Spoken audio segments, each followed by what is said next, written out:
Good evening, ladies and gentlemen. Welcome back. Today we shall learn few more words and sentences. We'll learn through scenarios. I'll explain the scenario and then the word and the sentence. This is from Legacies series. पहला word है हमारा giving up. पहला sentence है giving up dibs on the new guy so quickly. इसमें मैं आपको focus करना चाहता था गिविंग अप डिब्स पे. डिब्स का एक मीनिंग है और इस सेंटेंस में गिविंग अप डिब्स क्या कहना चाह रहा है उस पर फोकस हम करेंगे. ये एक अपना वेम्पायर है जो कि विच से बात कर रहा है. ये विच है, एक वेयरवुल्फ जो है नया नया आता है, एक टीनेजर है जो इस कॉलेज में नया एडमिशन लेता है और ये उस पर थोड़ा सा आकर्षित होती है, अट्रैक्शन होती करती है. तो ये जो विच है प्रिंसिपल की बेटी है और ये थोड़ी ताकतवर है. इसने अपना हक उस पर बना लिया होता है क्योंकि वो उस पर आकर्षित होती है, अट्रैक्टेड होती है, तो उस पर अपना हक जमा लेती है. मगर उसको वेयरवुल्फ को पता चल जाता है ये थोड़ा सा ईविल नेचर है इसका और थोड़ा सा अंदर से थोड़ा सा इस तरीके का नेचर है कि मुझे इससे दूर रहना चाहिए. तो वो इसको ये कहता है कि मैं आप जैसी लड़कियों से दूर रहता हूँ, मैं आप जैसी लड़कियों के साथ रिलेशन में नहीं जाता हूँ. तो ये इससे नाराज़ होके इस वेम्पायर के साथ बैठी हुई है. तो वो वेम्पायर कह रहा है कि अभी से इतनी जल्दी तुमने you have given up your dibs on him. मतलब अपना जो तुमने हक उस पर जताया था वो अभी से तुमने गिव अप कर दिया. ये डिब्स के मैंने मीनिंग शेयर किए हैं, लिटिल मीनिंग, जिसमें dibs on something, claim on something, मतलब आपका किसी पे क्लेम हो. एग्जांपल है I have got dibs on the yellow one, dibs on the front seat, कि मेरा पहली सीट पे हक है. Have dibs on something, to reserve something for oneself, अपने लिए रिजर्व करके रखना, to claim something for one self.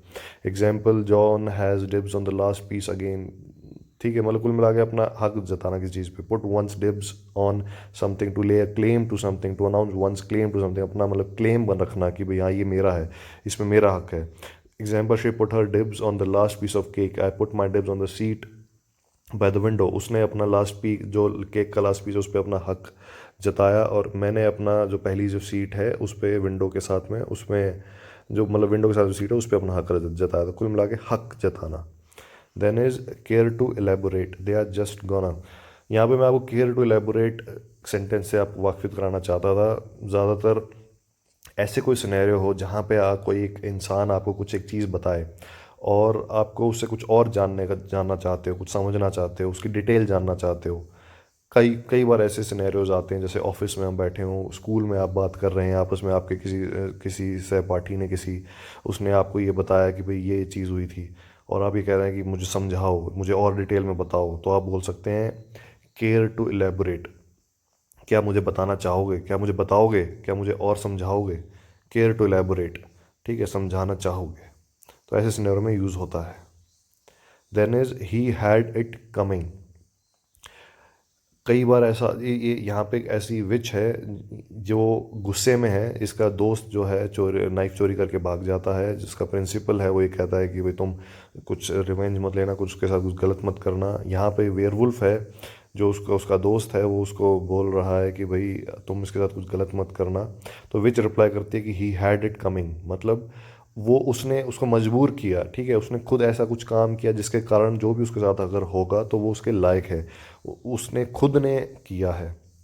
तो कहीं पे भी एक ऐसा सिनेरियो जहाँ पे आप ये कहना चाह रहे हो सामने वाले को कि भाई ये उसने किया, मैं अगर उसके कुछ कर रहा हूँ, उसके साथ कुछ रिवेंज, कुछ मतलब कुछ उसको दंड दे रहा हूँ, कोई पनिशमेंट दी जा रही है या कुछ भी आपने किसी के साथ कुछ कर रहे हैं, तो वो इसलिए भी सामने वाले ने आपको मजबूर किया है.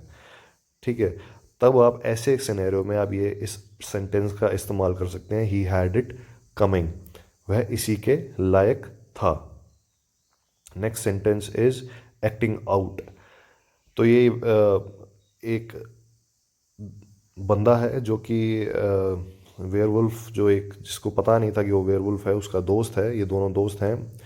तो ये प्रिंसिपल उसको लेके आया हुआ है, अपने उसमें स्कूल में बैठाया रखा है और उसके बारे में जानना चाहता है कि भी उसने कि बताओ उसके बारे में कि कैसे कैसे क्या क्या उसने किया, तुम्हें कब लगा कि वो कुछ गलत कर रहा है, कुछ हरकतें करने लग गया है. तो ये जो दोस्त है वो बताता है कि भाई हम ड्राइव करने गए थे, ड्राइव के दौरान कुछ गुस्सा आया उसको कुछ बातों पे लेके और वो उस समय कुछ अजीब व गरीब हरकत करने लग गया.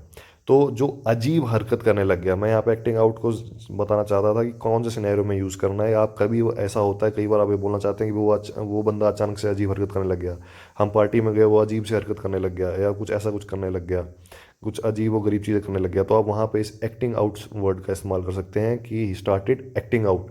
हम वहाँ पे गए, उसने खाना पिया, ये किया वो किया, और उसके बाद एकदम से कुछ करने लग गया, अजीब हरकत करने लग गया, तो एक्टिंग आउट वहाँ पे इस्तेमाल हो सकता है। Then is lies dormant until the carrier takes a human life. तो मैं यहाँ पे लाइज डोमेंट, डोमेंट वर्ड कहाँ पे कैसे इस्तेमाल होना है, किस सेंटेंस में इस्तेमाल होना है, किस सिनेरियो में इस्तेमाल होना है, उसको बताना चाहता हूँ। यहाँ पे वो ये कह रहा है कि भाई जब तक वो वेयरवुल्फ को एक जान ना ले ले, तब तक उसके अंदर से वो इंसान के रूप में रहता है, वो वेयरवुल्फ में चेंज नहीं होता है, तब तक उसके जो अंदर की वेयरवुल्फ की जो वो जीन्स है वो डोरमेंट मतलब शांत पड़ी रहती हैं जब तक वो कुछ ना करे। तो ऐसा कोई सिनेरियो जहाँ पे अभी कहना चाहते हो कि भाई कोई चीज़ जब तक शांत है, ठीक है, या उस जब तक उसको कुछ छेड़ोगे नहीं वो शांत रहेगी, या वो अभी शांत में है, अभी कुछ कर नहीं रही है, वो एक्टिव फॉर्म में नहीं है। तो ऐसा कोई भी सिनेरियो जहाँ पे आप शांत या नॉर्मल कोई किसी चीज़ को ये कहना चाह रहे हो कि भाई वो अभी शांत है, कोई चीज़ अभी एक्टिव फॉर्म में नहीं है, अभी वो उसमें अपने उसमें एक्टिव फॉर्म में नहीं आई है, तो आप इसका वर्ड का इस्तेमाल कर सकते हैं डोमेंट, lies डोमेंट। Thank you, keep learning, good evening.